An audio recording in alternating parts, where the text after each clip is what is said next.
Hello and welcome to Hidden Truths College of Metaphysics and my birthday pie party. So today is our first coaching call. So some of you guys are just invited as guests to kind of get to know the material and what we're all about. And some of you are actually enrolled in the course. So I'll kind of speak to both things. All of the content is pre-recorded. And for those of you who have made headway in that content, these coaching calls are opportunities to come and ask your questions and also practicum. One of the major things that's missing in astrology programs, including the one that I took many years ago, is the practical piece. So when we decided to offer these weekly coaching calls, it's to help you really not only understand your own chart, but as you go through the different levels, really have the practical so that you can actually finish this program being a viable astrologer, even if you don't want to read for others.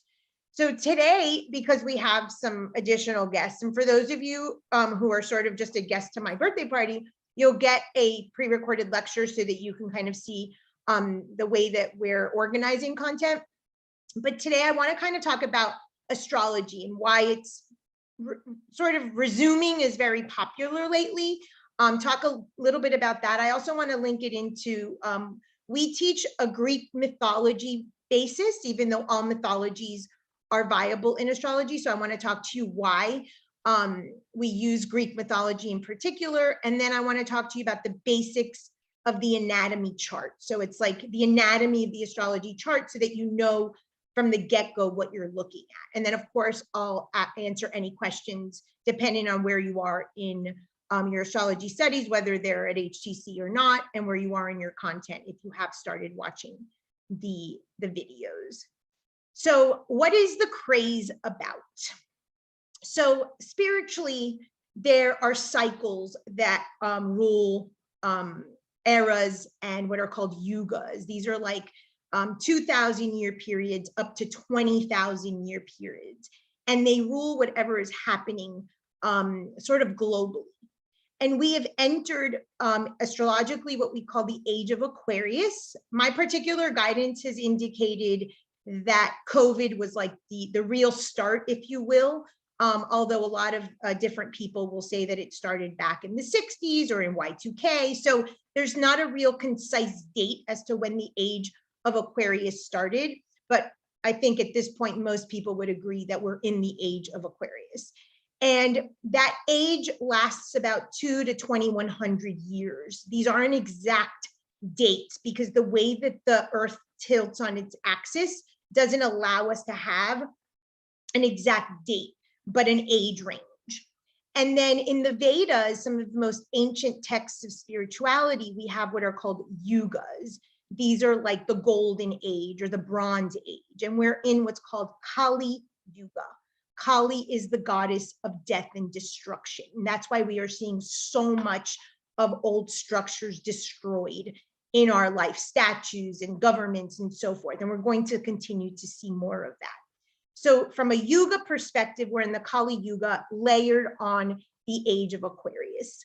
Aquarius is the god that is linked to the water bearer. And the concept is humanity. Coming down and becoming more human, understanding that we're all one from a spirituality perspective. And astrology is ruled by the sign Aquarius and the planet Uranus. So we're in an era where astrology now becomes the religion of the hour of the day. So we're going to see much more of this as the months and the years progress. And I don't know how much you guys follow in terms of astrology or websites, but there was this big series called Changing of the Gods that has been pretty much, if you follow anything like this on Instagram or Facebook, it probably showed up in your feed.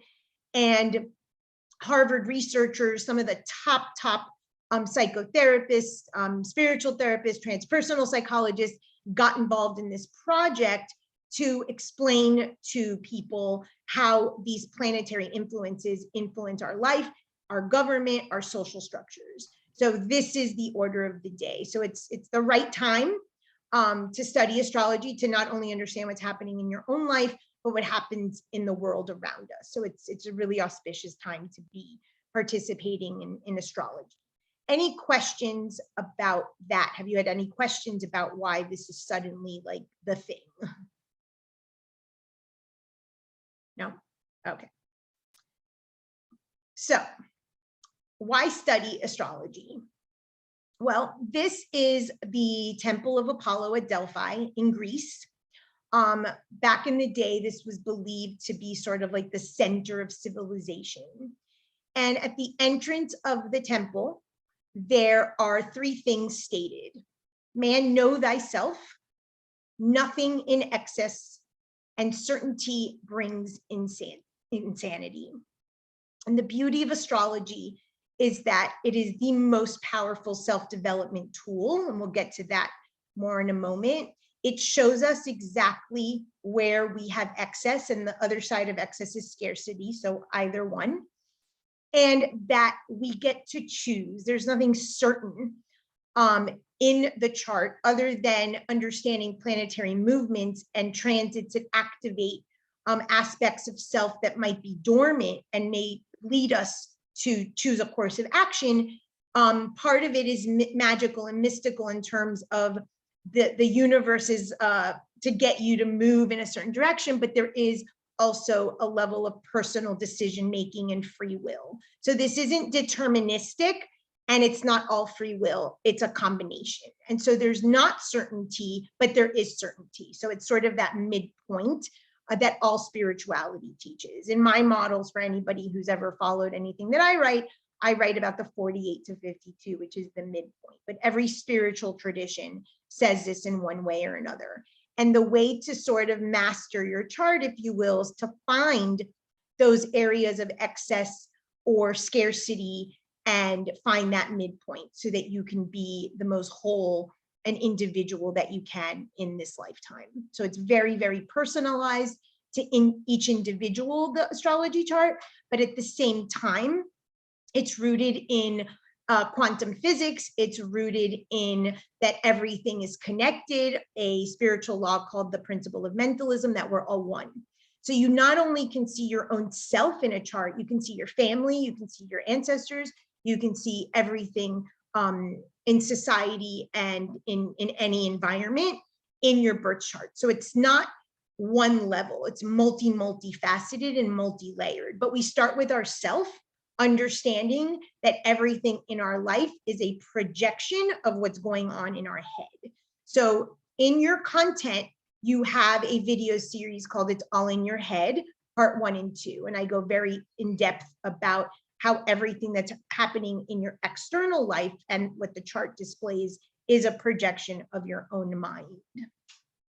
Any questions? So why astrology? So I said it's the best self-development tool. I like to say that your astrology chart is you on a piece of paper. Now, you're not always wearing all of the clothes in your closet, right? You've got one outfit or two outfits a day, and that's sort of how we play out our chart. We're living out certain aspects of our wardrobe, of our mental wardrobe, as we live through life. But all aspects of it, your entire wardrobe, all of what are called the archetypes in your psyche, all facets of you, the shadow, the light, the high consciousness, the low consciousness, all of it is on that paper. And it is a picture of everything going on in your psyche. And it is the #1 self-development tool because it's extremely personalized, but yet reflects everything holistically in your life. It shows where you have excess or scarcity. Excess and scarcity are concepts that are in the human mind. They're human constructs. They don't really exist in the spiritual realm, but because we're embodied, we feel as if there are areas that we overdo or underdevelop, and it isn't true. And part of using the astrological tools to find a way to meet yourself in the middle where it's not too high or too low. In the spiritual texts, it actually says the high highs or the low lows. So too much excess or too little is actually imbalance. And the goal of a lifetime, and through the use of astrology easily, is to achieve what we call self-mastery. And so nothing is high, high, and nothing is low, low, but rather we balance the swings of the pendulum. That's a spiritual law called the law of polarity. So if you have these super high swings or super low downs, it will be reflected in your chart and why. And you can visually see how and where, through what channels, you can find the midpoint of those two positions in the chart. So it's very visual. For visual people that want to have an idea of who they are on a piece of paper, it's a really precise tool for you to find and see and visualize exactly what is happening. So one of the things that I get a lot from clients is, you just articulated a feeling that I had that I didn't have the words for.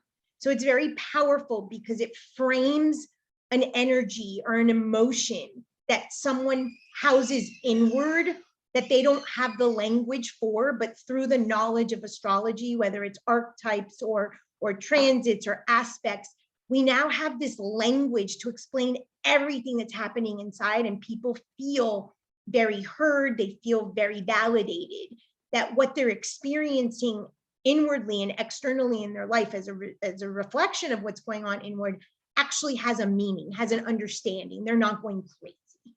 And so it's very powerful in that way. And it allows for magic and mystery of uncertainty.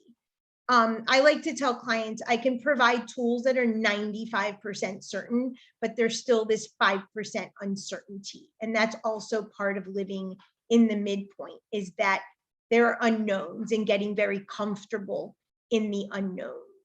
And so there's part determinism based on previous karma. There's part determinism based on what the chart says, but then there's this magic and mystery of how is that going to play out? As an astrologer, when I give a session, I tell clients, well, here's 5 examples of how it can live out by house, by planet, by transit, by archetype, but I don't know. They're going to bring the magic and mystery of their life and their lived experience and their past lives to that experience. And then they come back and I'm like, oh, wow, that's how you lived it out. So there are 7 billion ways that we can live out an aspect, and we can sort of boil it down to things in our life, but there's some magic and mystery too. And that's kind of fun and exciting to know that we can live these things out in ways that we never imagined. And if we understand the low consciousness of these planets, if we understand the low consciousness of what the chart is, we actually have a choice to allow the mystery of the universe to work through us and show us a different way than what we've always done. So this is why astrology is so useful. I'm going to explain this symbol in a minute, but any questions so far? Okay. So this is the logo of the school. It's called the squared circle or the philosopher's stone. So why astrology works is actually because of this symbol. This outer circle, and today being Pi Day, the symbol of the circle is in sacred geometry, the most important and sacred geometry symbol. It all starts with the circle. Anytime there is a circle in any imagery, in any symbology, it is linked to wholeness and perfection and unity and God or the universal consciousness or undifferentiated consciousness. So think of like the perfection of the universe, and that's some of the mystery and the magic. We all come from this outer circle, no matter what your belief in is, religious inclination or philosophical inclination. We come from some energy source, and that is what animates us. And there's that inner circle here. The use of astrology as a tool is to help us get back to this perfect inner circle, union with self. And I'll show you an example of the chart in a minute, but in the chart, as things are awakened in us, these planets are awakened, because like I said, your whole wardrobe's in your closet, but you can't wear it daily. So as you decide to take out a spring fashion or a winter wardrobe, is the same thing with your planets. As you start to try these archetypes or planets on for size and they're awakened, you start to see your one storyline in your life in different lenses, in different perspectives. So you see the same story through Jupiter, through Saturn, or through Mercury, or through Mars. And you want to integrate all of those stories. It's all one storyline, but you want to integrate all of those pieces so that you can become integral or whole. And so you're not perfect. You're not able to achieve everything in anything, but the perfection or the individuation or the wholeness in this lifetime allotted to you in the chart is all there. And so throughout life, as aspects are activated and integrated, and you look at things from a different perspective, and you start to sort of, you know, unravel and become whole again, and find all these fragments of yourself that perhaps have broken off due to trauma or misunderstanding or lack of validation or low self-esteem, it brings you back to unity with self. That is ultimately the purpose of studying astrology. Man, know thyself. If you know yourself, you will know the wonders of the universe, because every single person has the same exact organs. I call the planets in astrology the psychological organs. So you have a Pluto, you have a Mars, you have a Venus, you have a Neptune. And the more you understand yourself, bringing us back to the age of Aquarius, the more you're going to understand humanity. And the more humane you're going to be towards yourself, and the more humane you're going to be to your neighbor. And so understanding the outer world, as we see it in the skies, the constellations, the stars, the asteroids, the planets, helps us understand the cosmos within. We come from that same energy, and we're a microcosm of that. And so our exact placement of all of our stars and planets and asteroids in our chart tell us who we are and what is our individual nature, our divine intelligence and our divine purpose in this lifetime. That is why we came and were sort of fragmented from that bigger piece, so that we can express that divinity in this humanity, in this human experience. What keeps us from knowing ourselves? The triangle and the square. The triangle represents thoughts, limiting beliefs, impurities, desires. Every single one of us has judgments about what we should be, when we once were, what we will be when. That is all housed in the triangle. So we see these aspects of how the planets talk to each other. So we have an actual image, a physical picture of what the thoughts are. So the way that the planets talk to one another, and what are called hard aspects, are what I call competitive voices. The more competitive the voice, the more tension there is, the more you try to exceed or be scarce, and you live out these sort of inner battles. And your physical life reflects that. That's the square. The square is the body. The square is your relationships. The square is your health. The square is your life, your job.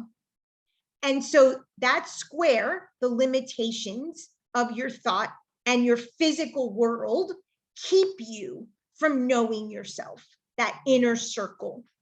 And so the astrology chart is a perfect image of the triangle and the square, so that you can integrate all of those pieces, all of those competitive voices, those psychological organs that are sort of fighting with one another, so that you can be whole again and remember that you are indeed the universe in your little microcosm of your body.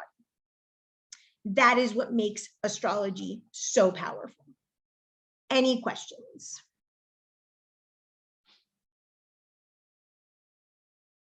No? Okay. So let's go to the anatomy of an astrology chart, and then I'll show it to you. So basically, these are the main aspects of the chart. The first is the houses. So I'll go back and forth so you can kind of get the visual. There are 12 houses in an astrology chart, and they are numbered 1 to 12. They all have a meaning. Now, there are multiple meanings of every house. I'm going to kind of go through the broad strokes. There are things called derived houses so that you can even layer more meaning on top of the house. There is not a question in your life that is not available for you in the chart. You may not know more than the 12, but they all exist there. So the first house is your personality, and it can be your physical body. The second house is your money and is your value system. The third house is your thoughts, K through 12 in school, and your neighbors. The fourth house is your physical home, where you live in your home life, your childhood home, and also your lifespan from birth to death. Your fifth house is your children, entrepreneurial activities, real estate, athletics, anything you birth, not only children, but books or artwork. Your sixth house is your health, illness, day-to-day life, and your daily routine, your structure and your consistency. Seventh house in astrology is considered your first marriage. The first marriage in astrology is linked to the one that provides a child. It does not have to be legally on paper. It's the one that provides a child. If you do not have children ever, no matter how many marriages, you will always look at the seventh house. If not, you would look at the 11th. This is also some business relationships as well. And it's also your closest friends. Your eighth house is your shared resources with a business partner, with a romantic partner, with marital assets. It has to do with death and taxes. The ninth house has to do with spirituality, any travel abroad beyond where you were born. So if you were born in the United States, it's everything outside of the United States. If you were born in Britain, then it's anything outside of Britain. Has to do with gurus, teachers, mentors, and high-level consciousness. The 10th house has to do with your profession, your vocation, and it also has to do with your public image. The 11th house has to do with groups of friends, politics, anything social, not your besties, that's the 7th house, but anything that would bring you into a group setting. It's also your second marriage if your first marriage had children. And your 12th is what we call the bottom of the ocean. It's one of these subconscious houses. The 4th, the 8th, and the 12th houses are the subconscious houses. So that's where like our deepest, darkest secrets are kept. But the 12th is where most of them are kept. That's things you don't have aspect, what we would call your shadow. Any question on the houses? Those are the general headlines, but you can go deeper and deeper and deeper, and derived houses is one of the classes that we will cover in class 2 and in level 2. And you're going to see even more layers of the house, but those are sort of the main houses. Any questions on that? Okay. So next are the cusps. Cusps are extremely important. Cusps is the energy and how it has an outlet out. So for instance, this person has their first house cusp, which is known as the ascendant in Libra. If a house is missing a cusp, for instance, it's something called intercepts, the energy of that house gets stuck, and that person will articulate that they feel stuck in that part of their life or in that archetype or that sign. So every house has a cusp. So just an example, this person doesn't have an intercept, but if Capricorn, oh, they do actually. Here's Aries and here's Taurus. There's no line. Am I missing it?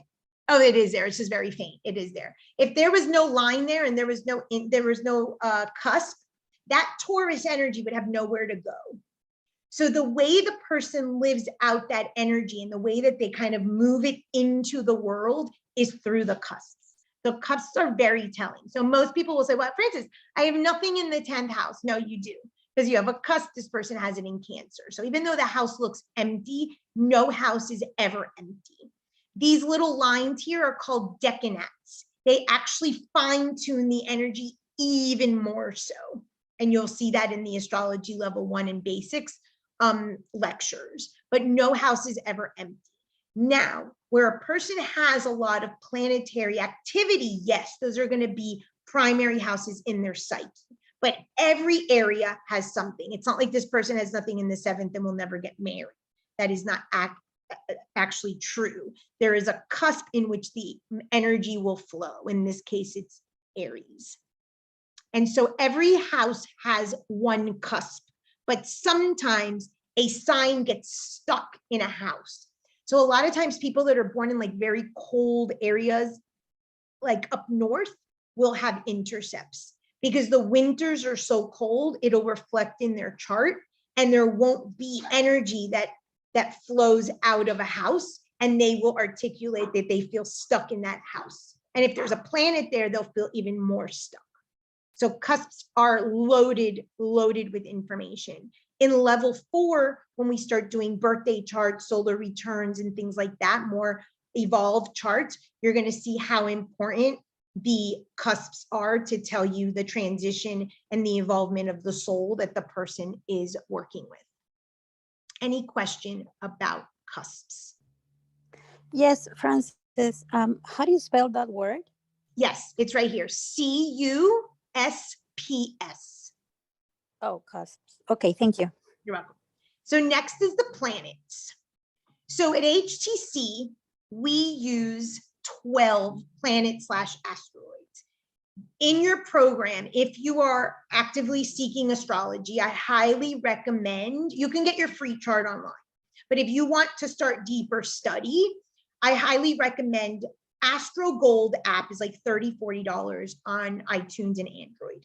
And it is 95% of the full app that I use on my computer, which is called SolarFire. SolarFire has a few extra features, but if you're really serious in starting, invest the $30, $40 in Astro Gold, it's worth it.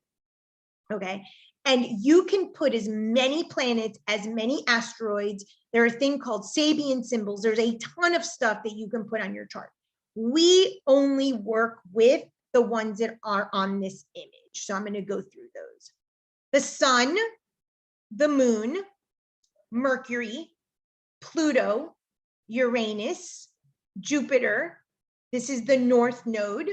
This is the symbol of Earth. It's going to be on the chart no matter what. Chiron is an asteroid. We use that at HTC. Saturn. The black moon is also it's called the apogee. It's like the darkest spot. It doesn't technically have a space, but it's noted as the dark side of the moon. Mars, Neptune, Venus. This is called the Wheel of Fortune. Those are the ones that we use at HTC. You can add different asteroids if you're into like the goddesses. If you want to look at Vesta or Ceres or Athena, you can add those and you can take them off. And if I'm doing a specific chart and I need to look at something, I'll add them. But the way that we teach here is using these planets and asteroids. These are linked to the 12 Olympians from Greek mythology. So why is mythology so important in astrology? If you know mythology, you will know astrology. They are hand in hand. You do not need to use Greek mythology. You can use any mythological sort of, philosophy that you like. If you like Celtic mythology, if you like Hindu mythology, all of the planets represent the same thing. The thing is that we use the Greek and Roman names, so it's easier to identify the Greek and Roman mythology, which somewhat overlap. So this would be Jupiter or Zeus. This would be Uranus. This would be Pluto or Hades. This is Mercury or Hermes. And they are linked to archetypes. Archetypes are the energies in our head that act on us. So when we are being a trickster, for instance, we're activating our Mercury. When we're looking for more of a maternal instinct, we're activating our moon.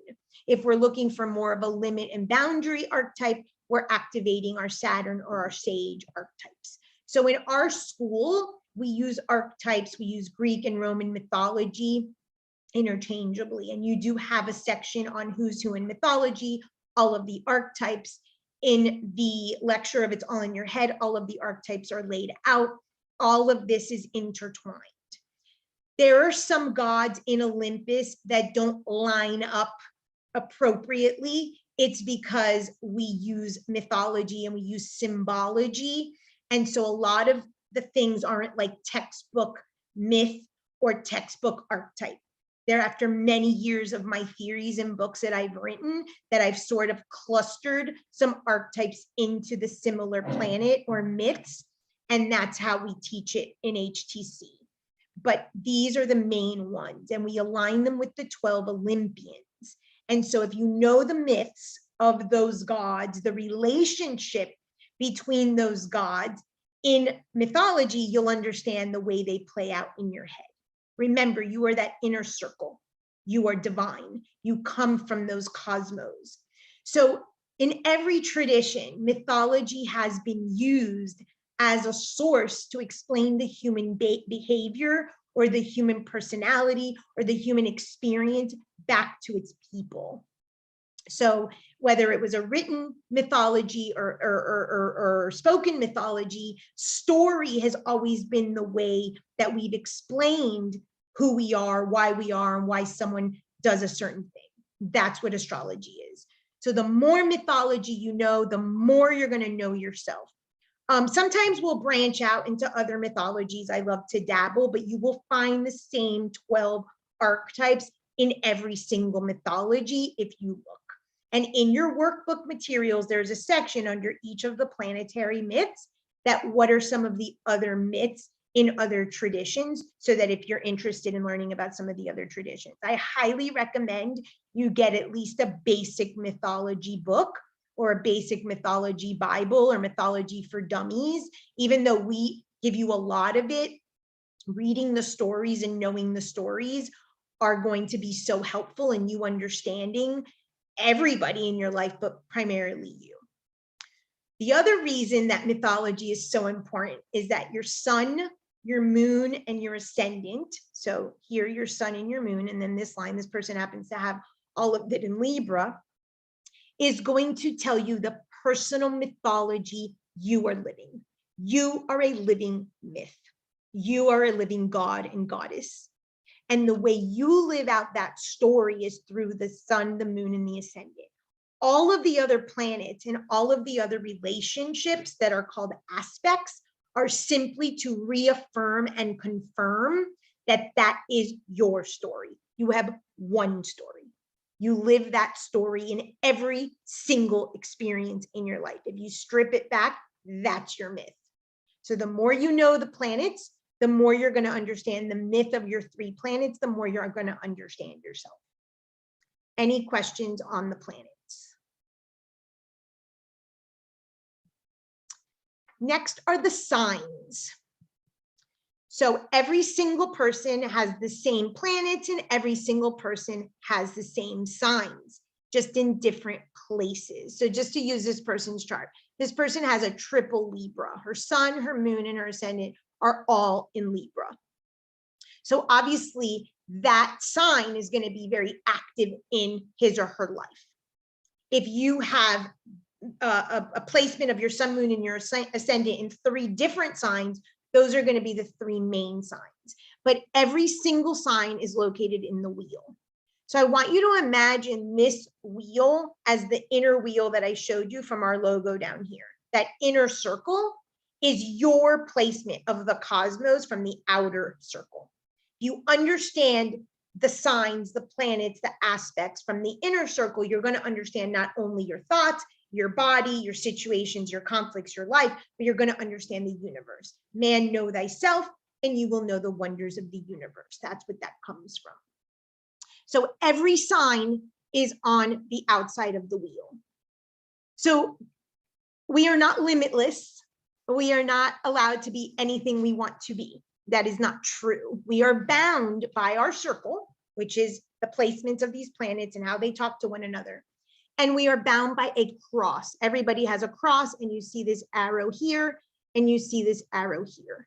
This cross is our cross. This person is on the cardinal cross. We'll talk about the crosses in a minute. You are bound to your cross. You are bound to your circle. Within that, every single thing that is presented in your life is solvable, is integratable. So this is not trickery We were not here to be tricked. We just haven't been given the tool and the education and the explanation of how to integrate these things so that we feel whole and unified again. But we are limited to a cross and a circle. So this idea of you could be absolutely anything is not true, but within your circle, yes, you can. There is a question. Your inner circle, if you look down here, Monique, at the logo, I showed it earlier. Let me show you the bigger image. This circle, this is you. This is your chart. This is your individual energy or picture of the cosmos at the moment of birth that you come to work through, integrate, and work through your entire life. And it's your representation of the divine in this body that is a reflection of the entire cosmos. Next is the midheaven. So now we're on the cross. Now, if you're an amateur to astrology, that's okay. Even some advanced people don't necessarily know this. There are different ways that you can craft a chart, okay? So there's something called an equal houses system, and there's something called a Placidus system. We use the Placidus system. The houses are not equal. So that means that this house and this house and this house are not all 30 degrees. You can see here, this one looks a little bigger. Some people will use equal houses. For more advanced level, like ancestral astrology, transgenerational astrology, we will use equal houses. So just for a moment, this particular person has like the exact cross. There are 3 crosses in astrology: the cardinal cross, the fixed cross, and the mutable cross. The cardinal cross is more of a exchange of energy that's equal, let's say. They give and they take. The mutable cross are more about taking, and the fixed cross is more about taking energy, and the mutable cross is more about giving and not taking enough. None of them are perfect. These are just the 3. If you have seen or read about Jesus, and there were 2 thieves on either side of Jesus when he died, was it Mount Gethsemane? I can never pronounce the name of the mountain. He dies on the fixed cross. The fixed cross is the cross of resurrection, of exchanging values, of the death and rebirth process. That is what we know as the 2-8 axis and the 5-11 axis. The houses of the astrology chart should, if we were born at the spring equinox, should go in order: Aries, Taurus, Gemini, Cancer, Leo, and so forth. Nobody rarely has an ascendant in Aries. Some people do, and they follow the typical sign order. But your order is going to be, so this person, this is going to be her version of Aries, Libra. Her version of Taurus is Scorpio. So it's pertinent to your own personal chart, how you're going to live out that sign. So the midheaven is what's called the cusp of the 10th house. This is on your birthday. If you would have been born at noon, at the height of the sun, that's the sign that would have been there. So this is called the height of the chart. This is the most public image that you display. I said before, it's linked to your profession and your vocation. Down here, this line opposite the midheaven is called the IC. If this is the height of the sun on your birthday, this is the depths of your shadow on your birthday, where it's pitch black. This is someone like me born at midnight. The IC is the darkest part of your chart. Then you have your ascendant, which is the mask that you wear, your personality. The more you get advanced into the course, you're actually going to realize that that's the shallow definition of the ascendant. The ascendant is actually the only sign that teaches you to raise consciousness. And then you have your descendant, which is where the sun was setting on the day of your birth, and it's also a shadow aspect. It's not as dark as the IC, but it's shadowy as well because the sun is setting. So that's an area where we're not 100% clear. Those 4 signs on the midheaven, the IC, the ascendant, and the descendant, create your cross. That's going to be your main cross. You have all 3 crosses: cardinal, mutable, and fixed, but that's going to be your main cross that you're held to. And then in Astrology Basics, there's going to be a lecture called Astrology Personality, where you can actually add up your planets by elements, fire, air, earth, and water, and by crosses, and identify your personality astrologically. It's like your astrological signature. And that's going to give you more depths about your cross. But just for today, this is going to be your main cross. In this person's case, it's the cardinal. Now, if your houses are not equal houses, as we don't use here, this person just happens to be, some of you might see that your ascendant descendant is on the cardinal, and let's say your IC and your midheaven is on the fixed. It's because the houses aren't equal. My recommendation is use the ascendant descendant cross, and that's the cross. Any questions about that? Depends where you are in your education. All of this is covered in your video content, but I just want to kind of give you the full breadth. What was the question? Yes. About the shadow and the descendant. Like, can you elaborate more? Yes. So that's a great question. So this here is your descendant. And for those of you who know my work, I write a lot about that in terms of what your parents gave you in terms of their marriage, so that you can live out in your relationships, even though it's a shadow aspect. So your partner will oftentimes have, if not the sign on your descendant or any one of these little cusps, these signs, they will maybe have the characteristics, because it's a shadow aspect of you that you inherited from your parents' relationship. It does not matter if you never lived with your parents, it's subconscious from the moment of conception. You inherited that language or that trait or that relationship style. So this is a shadow that you can't see. So one of my favorite quotes of mine is, your fastest way to enlightenment is through relationship, because your partner, just like your friends, because the 7th house cusp is your marriage and your best friends, will project on the shadow. What you judge in them is a shadow aspect in you. And it's oftentimes associated with the descendant. The descendant is also a secret language. It is a secret component that your parents had in their relationship. Again, it doesn't matter if it was a one-night stand, that they have passed on to you to be part of the tribe. Do this secret language in your relationships, and you're one of us. And it's not healthy. So that's why it's a shadow aspect. Was that okay? Any questions on that? So in this person's chart, their parents passed on this An Aries-like yeah. language. And you'll see in the Aries content all of the keywords. And when you get into later astrology levels, or if you do the consciousness coaching, there's a whole lot of content and a whole book that's just about the descendant sign.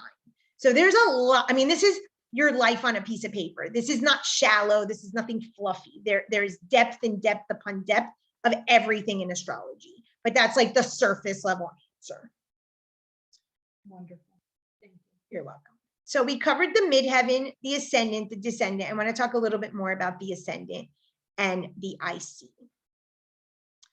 So at the height of noon on your birthday, doesn't matter what time you were born, this is the sign that is linked to the midheaven. That is going to be the persona, or perhaps the profession that you seek, because you feel very comfortable in that light, in that guise.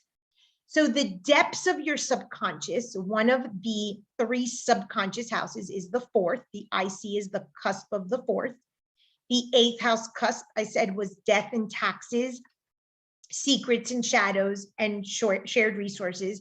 That's another shadow aspect of the chart. And the 12th house cusp is karma, past lives, things that are suppressed. Those 3 cusps rule the subconscious houses. However, the 4th house cusp is where midnight was on your birthday.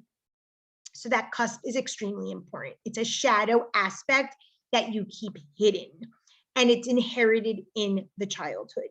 The 4th house, the entirety of the 4th house, is from birth to death. It is your lifespan house.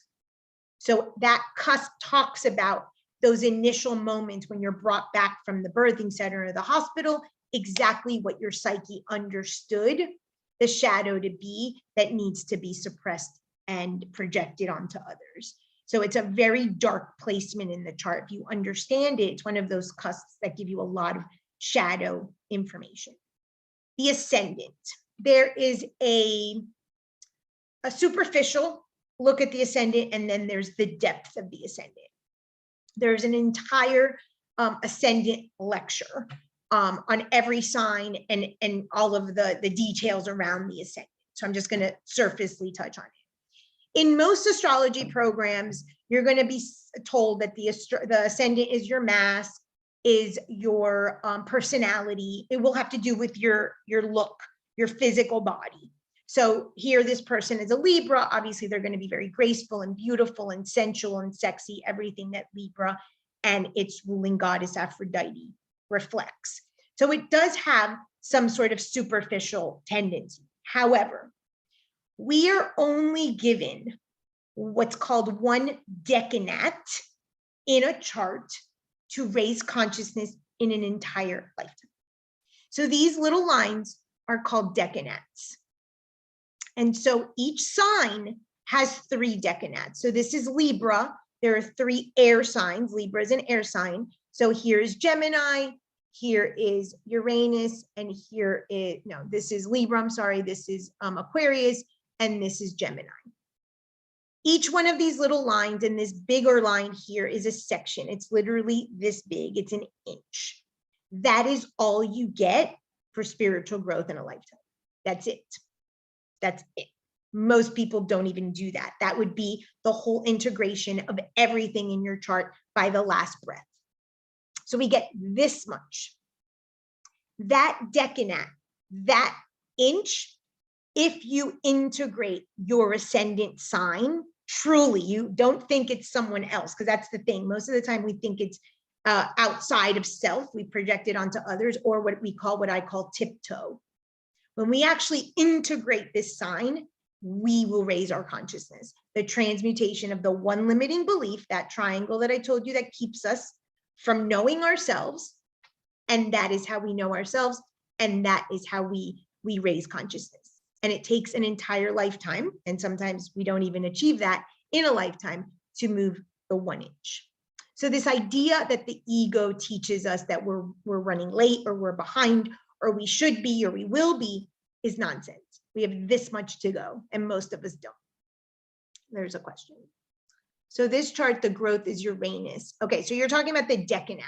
In this particular person, it's Libra, integrating Libra, and yes, the Uranus decanat of Libra. But that we'll cover in more advanced classes. But just for today, know that the ascendant sign is the sign that needs to be integrated. Great. Any questions about that? Okay, degrees. Every planet has degrees. The degrees go from 0 to 29. Everything in astrology is 30. That's it. Starts at 0, it goes to 29. The way that the planets are laid out in terms of their degrees will tell us some things about psychology, about the person. There are certain things called critical degrees. If you're born in a certain sign later, for instance, 29 is a critical degree. Many people will say, I'm a cusp baby. That's a 0 degree. Those degrees are important. But what I want to kind of bring home today is how much the sun and the moon matter in terms of the degree. There's 29. We're going to concentrate on the sun, which is the main solar aspect, or who we're here to become. The first 10 degrees are equating to going up a mountain. So if you're born in the first 10 days of your sign, you're going to be between 0 and 9. Your life is going to be like ascending a mountain. If you're born between 10 and 19 degrees of your sun, it's going to be like being atop of a mountain looking out at the view. And if you're born at 20 to 29, it's like descending the mountain. And all of this is going to make sense, not individually. We don't piecemeal a chart. Okay. So when people say to me, oh, I have Venus in the second, I can make money in the beauty industry, that's piecemealing a chart. We're not piecemeal. We see things holistically at HTC. So that is just one of many details that we pay attention to, is what is the degree of your sun? Is this lifetime more about a journey outward, first 10 degrees? Is it about a journey more inward, last 10 degrees? And that, again, it's telling a story. This is you on a piece of paper. It tells a story. You're not one thing. You're not your eye color. You're not, the size of your foot. So why would we only be Venus or only be Jupiter? So that's one of the sort of the fluffiness of what astrology has been promoted as up until now. And I do believe that with the age of Aquarius, that's going to be changing. But we teach here holistically. Who are you as a whole person? Where does that piece of your sun degree matter in the whole big picture and story of your life? And so every planet has a degree. Now, I told you that these planets, I call them the psychological organs. So your sun is your masculine or rational principle. Your moon is your more feminine principle. Your Venus is your lover principle, or the way you care for others or your desires. Your Neptune is your innocence principle, your spirituality, perhaps your codependence and your addictive tendencies. All of these planets live out in your head as the gods and goddesses from Olympus that we call archetypes. When these psychological organs talk, they're either speaking positively to one another or negatively. I call those the competitive voices if they don't speak positively, if they're negative, or the collaborative voices if they get along.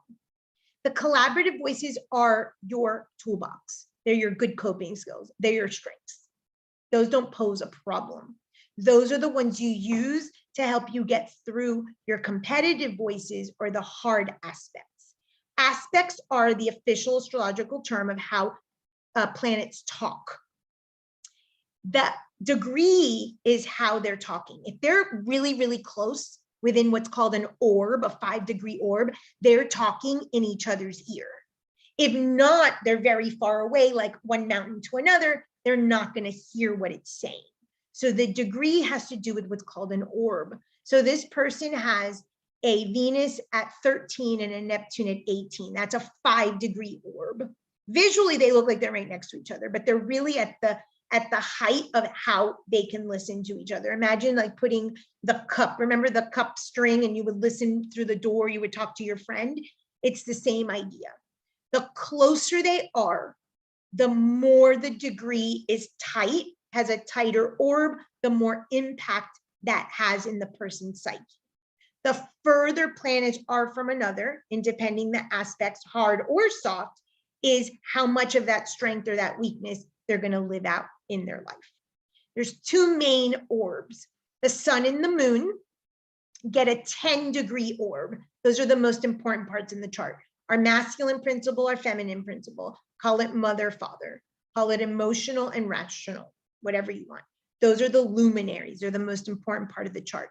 They get a 10-degree orb from any planet. Everything else gets a 5-degree orb. And it's impactful only when they're close together. Any questions about degrees? I actually have a question. Yes. So you mentioned something about like inward and outward, like when it's like a lower degree or like a higher degree. Oh, in terms of your sun. Yeah. So everyone's sun is either between 0 and 29. The first 10-degree, think of going up a mountain. It's almost like moving away from self. You might need to develop more of extroversion. You might have to develop more of a vocation or something to give the public, for instance. And if you're at a lower degree, like for instance, my son is at 23, I'm more about an inward life. Now, again, this is just one piece of the story. I have a Sagittarius Ascendant, which requires extroversion, but I have a very introverted nature you'd never know about. So it's just one piece of the story. But yes, the way that the sun is moving away from in terms of the degrees or coming towards can speak to part of the story of your life, of what you're here to do. The sun and the moon, of course, where they're located, houses, aspects, all of it is a full story. You're a stew. You're not just one ingredient. But together, all of that makes you you. Does that help? Yes, because what I'm trying to understand is that this person, for instance, has like a more of like an extroverted outward degree in their sun. It being, I believe it's the second, I can't really see. Yeah, that's a 2 degrees. Okay. In this house of depths Okay. and subconscious. Great question. So Thank you. the chart, besides being knowledge, which is our job to impart you the knowledge and the lectures and the content, there is a part of it that's intuitive. That's part of the mystery and the magic of it. When you look at a chart, and that's what I teach all students, what's the first thing that jumps out at you? In this person's case, it's going to be the 12th house and the 2nd house. These are very clear, heavy, what I call top heavy houses. So if something is top heavy over here, that means over here, it's not getting as much attention in their psyche. So what do we do when something is so sort of potent or compact in one part of our chart?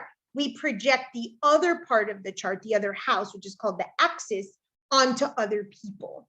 So for instance, this person, let's just use the 2nd house. There's nothing in the 8th house. The 2nd house is very top heavy. They're going to project onto lovers, sexual partners, business relationships, all of this imbalance. So visually we're looking, but what she's asking is another layer too.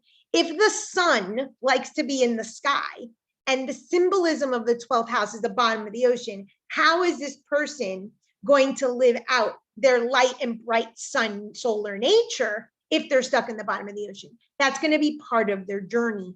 Add to that they have a 2-degree Libra that's about extroversion. They're going to have to work very hard to be seen to get out of the bottom of the ocean. So I would go, oh, well, let's look at what sign makes you feel, which is at noon, right? Is the cusp of the 10th, which is our public image. And I would invite them to really channel their Cancer qualities, perhaps in their vocation or in their profession.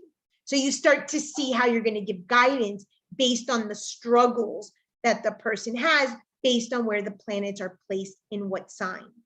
I will tell you that I do one key thing with every single reading. And if you've ever had a reading from me, I find what is called the incongruence. Every single chart has an incongruence. You want to go this way, and there's one big thing, usually in the sun, moon, and the ascendant, that says go another. And I'll just use mine. I have a sun in Pisces and a moon in Cancer that is introverted in the 4, 8 houses, which are introverted. Anyone who knows me will not tell you that I am introverted, but I have a very deep personal life. My ascendant is Sagittarius. You can't get more extroverted. That's my incongruence. How do I balance this introverted internal depth life with a just extroverted personality or outgoing stance? So your chart will boil down to one incongruence, and it will be repeated and repeated and repeated with placements of the planets, aspects, transits, etc. Any questions about that? Next is retrograde. So most people hear retrograde and they think of Mercury retrograde. So here's retrograde. It's this little RX. Most people have at least one retrograde. Now, the black moon is often retrograde. The nodes are always retrograde. They don't count. Retrograde, from a past life perspective, is considered a planet that the person has to work through even harder in this lifetime. It's like a planet that, if you use a telescope, appears to be going backwards. And so in your psyche, it's something that might be stuck. Now, later on in more advanced levels, we're going to do something called progress charts, where we're going to talk about retrogrades, and we're going to look at the soul's journey and when a retrograde goes direct or when a planet goes retrograde, because it could go either way if you have a trauma. That's more advanced. But if you have a retrograde that isn't the nodes, that isn't Chiron or the black moon, just the planets, that's going to be a spot where you might have to work a little harder in revving up that archetype or getting that archetype to flow. It's kind of like an intercept. The house that doesn't have a cusp gets stuck. So this person has Saturn, and we're not going to look at Chiron. So Saturn would be a planet that might cause more problems. It's already a planet that causes problems for everybody because it's the planet of alchemy and limits and boundaries, but this person might have an even harder time.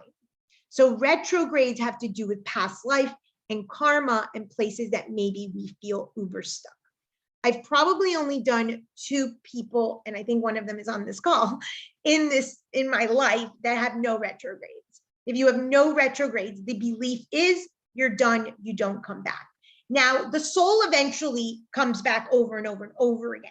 But whatever this 8-time life cycle that you share with people is done. That's going to be in your Cancer module. You're going to learn about the phase of your moon and which placement, which lifetime you're in with people and karmic placements and such. But usually if you have a retrograde planet, it's a karmic placement. There's some additional lesson there depending on the meaning of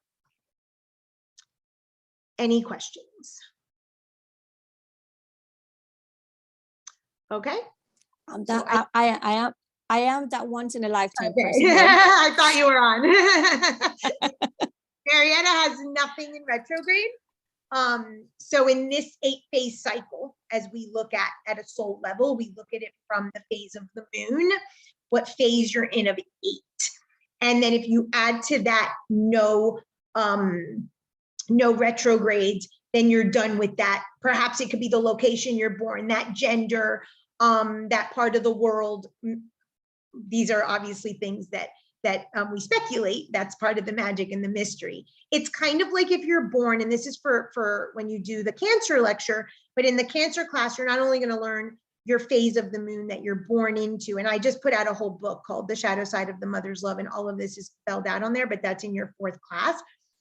You're also, for instance, if you're a balsamic moon, it's your last lifetime of 8 with these people. So part of your soul's journey is to leave some wisdom. So that would also be, for instance, for Marietta, to leave something for future generations, like a legacy. So it also helps you to identify what you're here to do. You know, I'm a very active moon. I'm in the crescent phase, and I'm active and always go, go, go. So my chart supports that, the placement of my Mars, the way I put out content, you know, so you start to understand why you are you, and it helps you make sense of all the pieces of your story. There's a lot. This is just sort of the highlights of what you're going to learn, but it's pretty in depth, as you can see. Any questions? This is your time to hit me up with whatever you want to know, what part of the class it's in, a question you might have, something you've read. You got me. I'm here for you. No questions? Is anyone in awe about how amazing the depth of this study is of oneself? Yes, it is. Francis, quick question. Did you do the little book already? Did you update it already? Is that already done or not yet? Which book? The 4 study have come guide. out already this year. No, they were no, all no. written last year, but the Moon book just came out. The Descendant book on relationships just came out. The laws, all of the metaphysical laws are found in your chart, by the way. All of the universal laws. I meant, I'm sorry, like the study guide, remember that little by little, and you told me at some point, she was like, don't print them anymore because I'm going to work on them. Yes, Jennifer, we'll talk to her after. You'll get access. Jen Marietta took the class before our LMS was ready. So I promised her all the pretty content. So yes. So that's already done? Yeah, that's all done. It's all in the program. Yeah. Okay, fantastic. All the Okay, videos, great. all the content, everything. Yeah. So anybody who has been studying with, you guys are my loyals, you know, will get like the nice new pretty content compliments of my BFF / business partner, who is the image queen. This woman has put together these PowerPoints beautifully and has made these videos amazing. Like, I do not have that production capacity, so shout out to Jen. Any questions? Nothing? Man, know thyself. Or maybe we don't know what we need to ask. No. I have a comment. Or maybe the more we know ourselves, the more questions we have. We're just trying to digest it all. Definitely, the more questions, the more you know you don't know, and the more you want to know. The program has no shortage of content. The coaching calls like this aren't going to be always so lecture-y based. Obviously, this is our inauguration call and you know, our pie party type of thing, and this is the pie, right? But it's for answer the questions so that you can apply and learn. In Astrology 1, it's the basics. So I've gone through highlights, but there's a lot more into the basics. Astrology 2, you learn what are called the aspects. So let me just kind of tell you all about the different layers. These planets, when they talk to one another, they have aspects. So they're saying, like I said, collaborative or competitive. When you start to understand, for instance, in this person's chart, their Saturn is opposite, let's say, their Pluto. This is a sage or a limit. This is the magician or a manipulative aspect of them. This could cause depression. So if someone comes and they're like, I suffer from depression, or Saturn, which is limits, opposite Uranus, which is no limits, the person doesn't know if they're always freedom or always structured. They're constantly breaking down, you know, causing chaos and problems, and then putting up new boundaries and new rules. Like, that's never going to achieve that self-mastery or that balance. That's going to be excess. That's going to be scarcity. So you start to see how all of it aligns, all the metaphysical principles, the spiritual laws, the archetypes, the myths, the symbols. I mean, this is an eternal study. I have been studying astrology for over 15 years, and I've probably just scratched the surface. And I think I know quite a bit, and I still know nothing. So it's just such an extensive study. So when you understand that you're going through something physically, emotionally, mentally, relationship-wise, financially, and you have a visual, you're like, oh my God, I want to know more. So the way that the planets talk, those are aspects. All of level 2 is every planet with every other planet in every aspect, so that you know everything that can possibly live out, minus the mystery and specialness of your story, but you have the big thread. So for instance, I had a client the other day who had Uranus Pluto, and he almost was diagnosed with cancer. He was on a cancer scare. And this is an existential crisis. And I said, okay, you don't have cancer, but I'm sure you thought, what if? And you're 27 years old. And he's like, absolutely. So that was where we sort of started the session. So it gives you also a starting point in terms of where to start looking at what part is aspected. In level 3, we're going to do transits. Transits are the placement of the planet right now. For instance, Venus and Mars today and Saturn are all in Aquarius. So wherever this person has Aquarius, which is here, they have Saturn, Mars, and Venus. Something in their 4th house is activated. Absolutely. So we start to see why now I want a baby. Why now I get sick. Why now I want to go away to school. Why now I need to go on a trip. Why now I need to go back to school.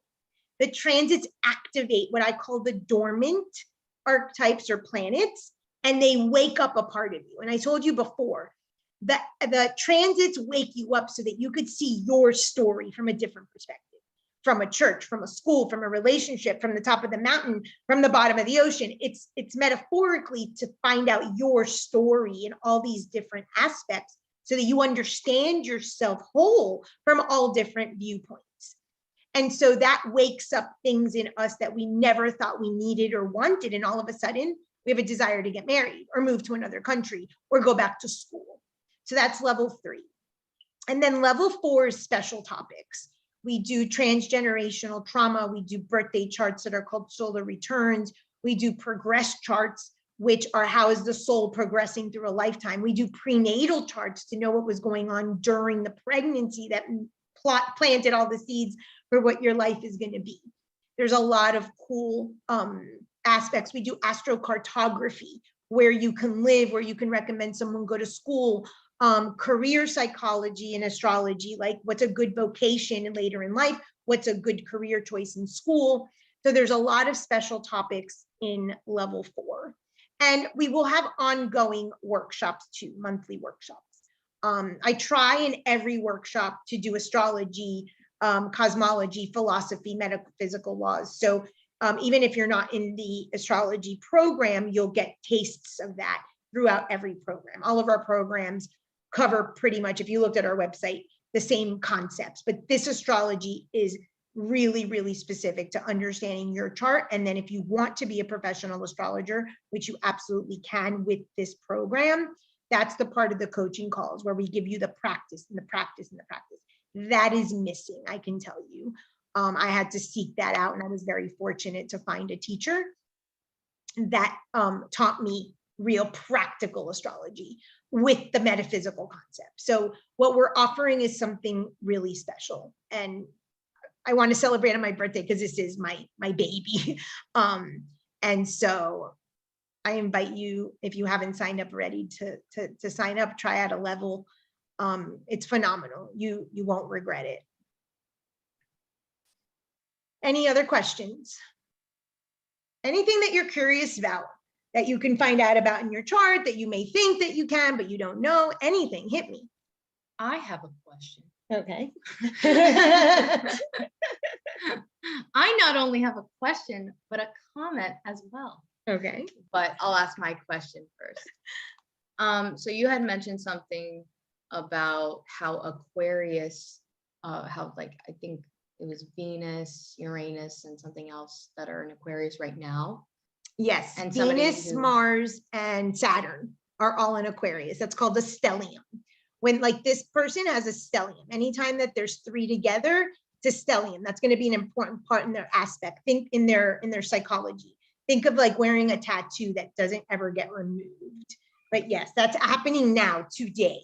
So now let's say we're looking at someone's chart who just in their natal chart has Venus and Saturn in Aquarius, right? In the fourth, for example. How does this transit relate to them? Okay, so that's called a transit. I'm going to share a chart so you can see. Okay, so this is a transit chart. This is the inner wheel. This is your piece of the pie, your inner circle, your astrology chart, your natal chart that never changes. This is the sky today, and this is the date. And you can go fast in the past, days, months, weeks, years. You can go into the future. So today, here's Saturn in Aquarius. Here's Mars and Venus in Aquarius. In this particular person's chart, they're activating this part of their chart. So that's level 3 when we do transits. What parts of you are awoken?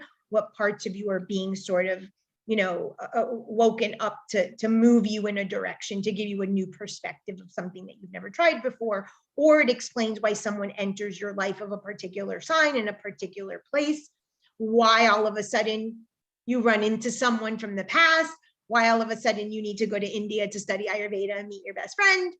These things are all found in the chart. Oh, so they activate and they prompt us. Thank you, Henry. Talk soon. So the magic and the mystery, free will and determinism both exist. The chart is there, and there are certain things that are quote unquote determined. Okay. That does not mean that, for instance, I had cancer during a 5-year period where Pluto was activating my Mars. Everyone born at that point didn't get breast cancer, didn't get divorced, didn't lose their hair, didn't lose their life, right? Like that was the way I lived it out. And so that's the mystery and the magic and the free will. So we oftentimes say that you may not be able to control what happens, but you get to control your attitude. That's part of the free will. What are you choosing to do with that experience? So as an astrologer, I offer what are called low consciousness and high consciousness opportunities to the client. Every single planet is an archetype.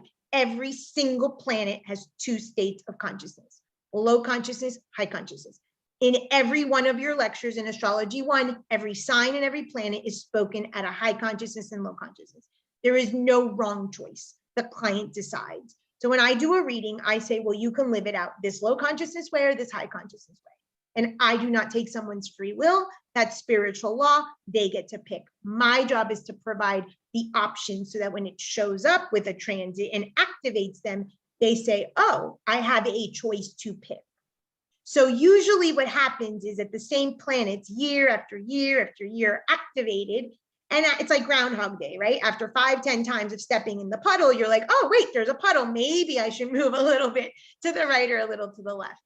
And so we're constantly nudged. That's why you have one story, one myth with your sun, moon, ascendant, and 1 inch to move over. That's it.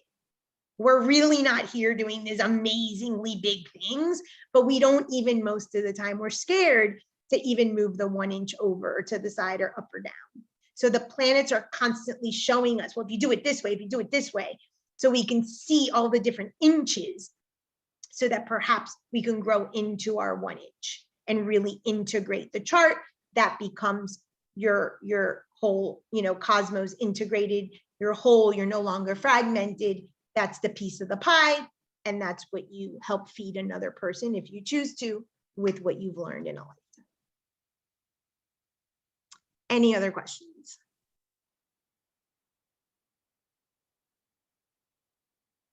Nothing else? Current students going through their modules, any questions about what you've covered so far? Okay. So basically, every module has pre-recorded content, a workbook, tons of information. I do recommend that before each coaching call, you come with at least something studied and reviewed so that you have some questions so that I can help you. But I always have something prepared, of course, to teach, but I want to make it very personal so that you get your chart information. And I'll always have my program to bring up your chart. And if you're on a call and you want to look at your chart, you can spend 20 minutes looking at your chart. That's what we're going to be doing on these calls, making very personal, especially now that we're starting, that we're small. You'll have that personalized attention from me. So if nothing else, Jen, do you want to add anything about the school content, how to reach you? I don't think so, other than the email that you sent out definitely had the link to my Calendly. Anyone wants to book like a Zoom or a phone call to talk about any of this. And I'm easy to find an email as well. So this is ongoing enrollment. There's no end date. So if you don't start today was like the first inaugural coaching call. You can start next year. It's an ongoing thing. Level 1 is always ongoing, level 2, etc. So there's no rush or anything, but we just wanted to provide that. If you're just on to kind of see what we're about, you will get this recording plus one of our pre-recorded modules, so you can kind of see how the content is broken up into small chunks so that it's manageable, because I do know I talk a lot and most of you have had a reading where I don't shut up for 2 hours straight. So I've learned and I've gotten much guidance on the inches that I should be giving in each individual lecture. So I learned. If nothing else, then thank you all for coming. I am beyond grateful for Jennifer making this possibility and you guys sharing my birthday with me, and that this child was birthed and sort of, presented on today. And the symbolism of, thank you, Laura, the symbolism of Pi Day, because of the wholeness and the circumference of the circle, and the circle being the symbol of sacred geometry. And if you didn't know that, today is Einstein's birthday, and Stephen Hawking, I believe, he died today. He chose to die. And I think there's a lot of symbolism in those messages. So I don't pretend to be anything like Einstein or Hawking, but I'm honored to have chosen this birthday at midnight to do this work, and the little bit that I've learned, passed it on to anyone who can benefit from it. Thank you. Frances, Yes. could we sing you happy birthday? Yes. So let's do it. And you want it on the recording? Yeah, why not? Okay. Let's do it big, right? 2, 3, let's do it. Happy birthday To you. you. Happy birthday. Happy birthday to you. Happy birthday, Day, dear dear Frances. Happy Happy birthday birthday birthday to you. to you. Thank you. Obviously, we didn't practice, but it was heartfelt. I appreciate it. So I'm wearing my heart shirt that was gifted from me from one of my dear friends. And you know, I wrote this book called Spiritual Adulting, and I just actually submitted final edits yesterday. So it'll be published in a few weeks. And it's basically all of the archetypes or all the planets from astrology in the order that I understand us to grow with the archetypes. And I call it the spiritual adulting ladder. Once you get to the top, then you have to drop right back into your heart and realize you know nothing. And that's where I'm at in this birthday. So 49 for me is just about opening my heart space. And so for everyone that came and Jen to make this a possibility and having my daughter right next to me, if everyone. my heart has not been open in the past, it's cracking wide open this year. And I hope that each of you feel that, because I love you all. I have one more question. Yes. What made you choose that chart?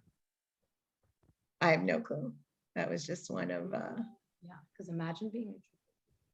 yeah, that's not your chart. No, but- I know. But I yeah. know what my chart. But yeah, you're one of the future Libras that I have in my storage database of charts. I thought it was very helpful. And actually being a triple Libra, that's Venus, Venus, Venus, which is the message of my birthday year. I guess it's on point. I didn't plan that actually, but I know. I was like, when I looked at it. so. Okay, I think there's a couple more comments. Thank you, Monique. Thank you, Laura. Thank you guys for coming. I hope you learned something and you're excited to get started in the content. And I can't wait to talk astrology every week. Enjoy your birthday. Thank you.